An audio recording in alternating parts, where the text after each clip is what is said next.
पे ये सारे भी क्वेश्चन एक्सपोनेंट की प्रॉपर्टीज पर ही होते हैं। ठीक है, अब देखो जो है 4 क्वेश्चन लिए हैं, ऐसे भी क्वेश्चन मिलते हैं इसमें लोग क्या करते हैं, थोड़ा सा कंफ्यूज हो जाते हैं क्योंकि बेस वगैरह सेम नहीं होता है। तो इसमें आपका फैक्टर से या फिर स्क्वायर से या क्यूब से बेस को क्या बनाया जाता है, सेम बनाया जाता है। जैसे अगर आप पहला क्वेश्चन देखिए, ये अगर इक्वल है, इक्वल के राइट तरफ 5 की पावर क्या है 6, इधर 5 पावर है तो ये 25। तो ये जो नंबर 25 है, इसको भी अगर देखा जाए तो किसका स्क्वायर होता है 5 का। तो 5 का स्क्वायर लिख देंगे, मल्टीप्लाई 5 की power x is equal to 5 की पावर। तो ऐसे बना लेंगे। अब देखेंगे ये जो लेफ्ट साइड है, ये बेस इनका क्या है सेम, तो 2 और x आपस में क्या हो जाएगा, ऐड हो जाएगा। 2 प्लस x, 2 प्लस क्या हो जाएगा x। ये नहीं कि 2x लिख देना, मल्टीप्लाई नहीं करना, ऐड करना है।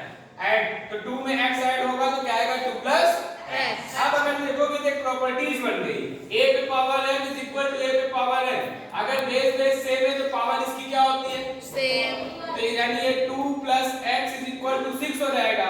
और फिर ये x पड़ा रहेगा, इस 2 को उधर ट्रांसफर कर देंगे तो ये प्लस 2 है तो उधर कितना हो जाएगा -2, और 6 में से 2 जाएगा तो क्या हो जाएगा 4। तो मतलब आपका x की वैल्यू क्या हो गई 4 हो गया।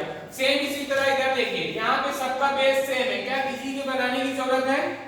अगर सबका बेस सेम है तो आप एक्सपोनेंट लॉ की प्रॉपर्टीज को इनको फॉलो कराइए। देखिए क्या लग रही है, बेस क्या है सेम, पावर 2n में 3 ऐड हो जाएगा तो ये 2n प्लस 3, और यहाँ पे 2 पे पावर क्या हो जाएगा 9 हो जाएगा। क्या हो जाएगा 9 अब फिर देखिए बेस क्या हो गया, सेम, बीच में क्या है इक्वल, तो इनकी पावर आपस में क्या हो जाएगी इक्वल। अब जैसे ही पावर को इक्वल कर दोगे, ये लीनियर इक्वेशन वन वेरिएबल बन गया, सिंपल इक्वेशन बन गया।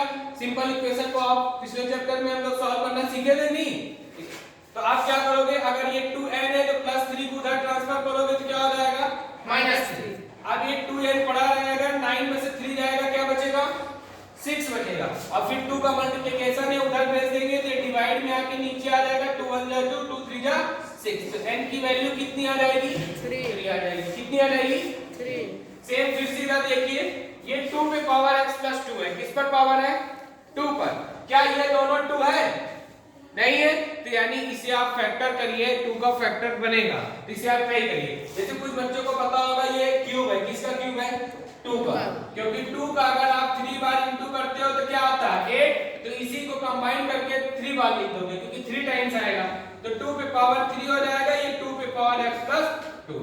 अब जैसे रही बात 32, तो 32 का अगर आप ऐसे फैक्टर करोगे 16 फिर 8 फिर 4 फिर 2 और फिर 2, तो मतलब टोटल कितनी बार आएगा 5 बार आएगा। कितनी बार आएगा 5, यानी इसको 2 पे पावर क्या लिख दोगे 5। अब इन दोनों का बेस क्या है सेम, बीच में मल्टीप्लाइड है डिवाइड है, तो ये पावर ऐड हो जाएगी, 3 में x प्लस 2 को ऐड कर दोगे और ये 2 पे पावर 5 पड़ा रहेगा। 3 और 2 नंबर ऐड होके क्या हो जाएगा 5 हो जाएगा, x में से कॉपी कर देंगे और ये 2 पे पावर क्या हो जाएगा 5 हो जाएगा। अब अगर देखोगे तो फिर से बेस इनका क्या हो गया सेम हो गया, इक्वल है, बेस सेम है, बीच में इक्वल है, तो पावर इनकी क्या हो जाएगी इक्वल हो जाएगी। तो x plus 5 is equal to क्या बचेगा 5। अब प्लस 5 को उधर ले जाएंगे, तो एक 5 पहले से बताएंगे देंगे, ये प्लस 5 उधर जाएगा तो -5, तो -5 प्लस 5 कैंसिल आउट हो जाएगा, तो क्या आंसर हो जाएगा 0। तो मतलब इस केस में x की वैल्यू क्या आएगी 0। यहां पे देखिए ये 5 क्यूब है, ये 5 है और ये 25 है, तो यानी अगर कोई जो बेस होता है कोई डिफरेंट रहता है तो उसको सेम बेस बनाते हैं और वो उसी का फैक्टर से बन जाता है।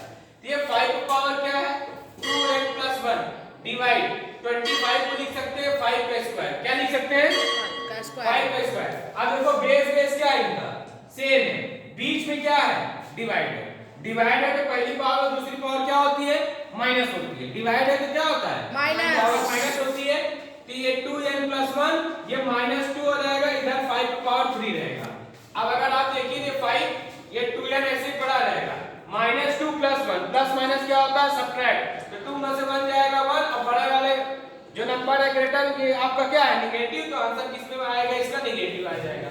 फिर इसके बाद देखिए अब बेस सेम है, बीच में क्या है बेस सेम है, बीच में इक्वल है, तो पावर इसकी क्या हो जाएगी इक्वल हो जाएगी, तो 2n - 3 इज इक्वल टू 3, -1 को उधर भेज देंगे क्या हो जाएगा +1, तो 3 और 1 कितना हो जाएगा 4। अब ये 2 को इधर ले आ लोगे डिवाइड, तो 2 1 जा 2, 2 2 जा 4, तो n की वैल्यू क्या आ गई 2। तो यानी इन चारों क्वेश्चन में मैंने देखो आपको कराया और आपने देखा कि यहाँ पर बेस सेम अगर है तो ठीक, नहीं तो बेस को क्या बनाते हैं, सेम बनाते हैं। अब वो या तो किसी का स्क्वायर हो सकता है या क्यूब हो सकता है, या तो आप उसको एलसीएम मेथड से आप उसका फैक्टराइजेशन करिए, जितने नंबर ऑफ टाइम्स नंबर आया हो उसको उतनी पावर आपको लगा के लिख के फिर एक्सपोनेंट लॉ को फॉलो करके आपको क्वेश्चन को क्या करना है, सॉल्व करना है। कोई दिक्कत?